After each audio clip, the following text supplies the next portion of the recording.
Namanganda fuqarolarning uylarida tintuv o'tkazildimi? Suriyaning yangi hukumati kurdlar bilan kelishuv imzoladi. Xitoyliklar O'zbekistonda o'quv markazi ochadi. Assalomu alaykum. Yaqin daqiqalar ichida shu va boshqa xabarlar sharhi bilan sizlarni tanishtirib o'tamiz. Namanganda qurollangan xodimlar fuqarolarning xonadonlarida tintuv o'tkazdi. Namangan viloyatida huquq-tartibot idoralari xodimlari vatandoshlarning yashash uylarini tintuv qilgani haqida xabar tarqaldi. Xabarlarga ko'ra, tintuvlar Uchqo'rg'on tumanining Ko'prikboshi mahallasidagi tozalash tadbirlari doirasida o'tkazilgan. Unda Ichki ishlar vazirligi, Milliy gvardiya va favqulodda vaziyatlar xodimlari ishtirok etgan. Qurollangan va niqob taqqan shaxslar vatandoshlarning uylariga bostirib kirib, xonalarni tekshirgan, hujjatlarni ko'zdan kechirgan va uyda yashovchilar soni haqida savollar bergan. Bundan tashqari, ular tom va boshqa joylarni ham tekshirib, ilgari sudlangan shaxslar bilan suhbat o'tkazgan. Ma'lumot uchun, O'zbekiston Konstitutsiyasining 31-moddasiga ko'ra, har bir fuqaro uy-joy daxlsizligi huquqiga ega. Fuqarolar yashash joyiga ruxsatsiz kirish yoki tintuv o'tkazish faqat sud qarori asosida amalga oshirilishi mumkin. Shuningdek, O'zbekiston Jinoyat protsessual kodeksining 158(1) moddasi tintuv faqat jinoyat ishi doirasida va sud sanksiyasi bilan o'tkazilishi mumkinligini belgilaydi. Favqulodda holatlarda esa tintuv sud qarorisiz amalga oshirilishi mumkin. Lekin tadbir o'tkazilganidan keyin 24 soat ichida sud va prokurorga bu haqda xabar berilishi lozim. Suriyaning yangi hukumati kurdlar bilan kelishuv imzoladi. Suriyaning yangi hukumati 10-mart dushanba kuni Suriya demokratik kuchlari bilan Kurd muxtoriyati ma'muriyatining fuqarolik va harbiy institutlarini Suriya hukumatiga birlashtirish bo'yicha kelishuvga erishganini e'lon qildi.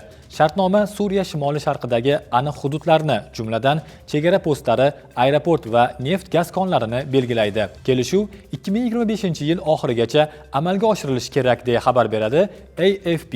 2024-yil dekabrida Bashar Asad rejimi ag'darilgandan so'ng Ahmad Ashar boshchiligidagi Suriyaning yangi hukumati Suriyada faoliyat yuritayotgan qurolli guruhlarni tarqatib yuborishga va mamlakatda tinchlik o'rnatishga harakat qilmoqda. Ma'lumot uchun, bu kelishuv AQSh qo'llab-quvvatlagan Suriya demokratik kuchlari va Suriya hukumati o'rtasida ko'p yillik to'qnashuvlardan so'ng imzolandi. Kurdlar shimol-sharqdagi neftga boy hududlarni nazorat qilib kelgan va bu yerda tez-tez hukumat qo'shinlari bilan to'qnashuvlar yuz bergan.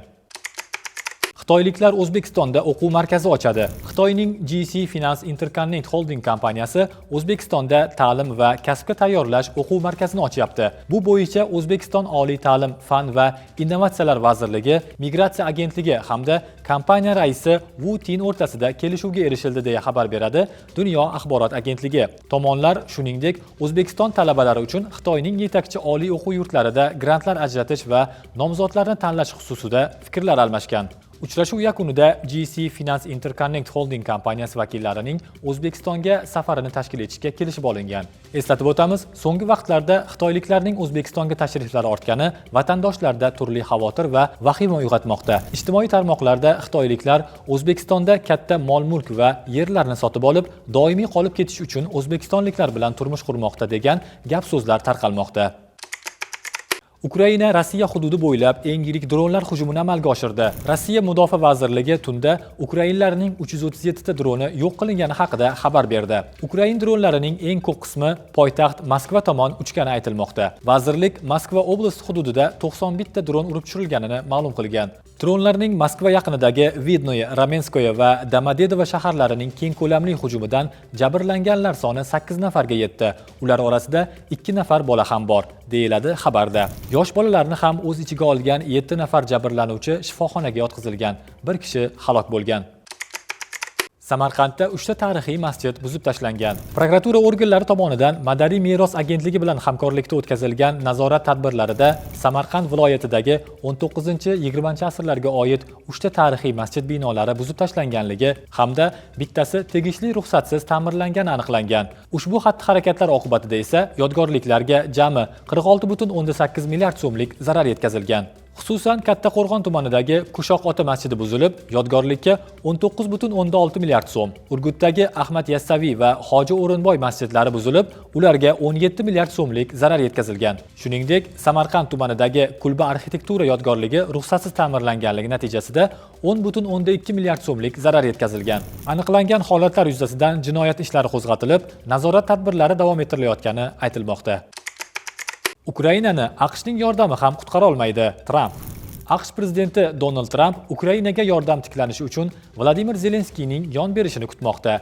Fox News bilan suhbatda u Ukraina hatto Amerika qo'llovi bilan ham omon qolmasligi mumkinligini aytib o'tdi. Bundan tashqari, AQSh yetakchisi Zelenskiyni AQShdan mablag' olishni osonlik bilan uddalaganlikda va shunga munosib minnatdorlik bildirmaganlikda ayblagan. U pullarni konfetdek olib ketdi degan u Ukrainaga berilgan milliardlab dollar haqida so'z ochib. Qayd etilishicha, Tramp endi Kiyevdan nafaqat nodir resurslar bo'yicha bitim, balki Rossiya bilan muzokaralarga tayyorligini, shuningdek, okkupatsiya qilingan hududlar bo'yicha yon berishlarni ham talab qilmoqda. Bild nashri esa toki Zelenskiy Ukraina prezidenti lavozimini tark etmas ekan, Tramp Ukrainaga harbiy yordamni tiklamaydi deb yozgan.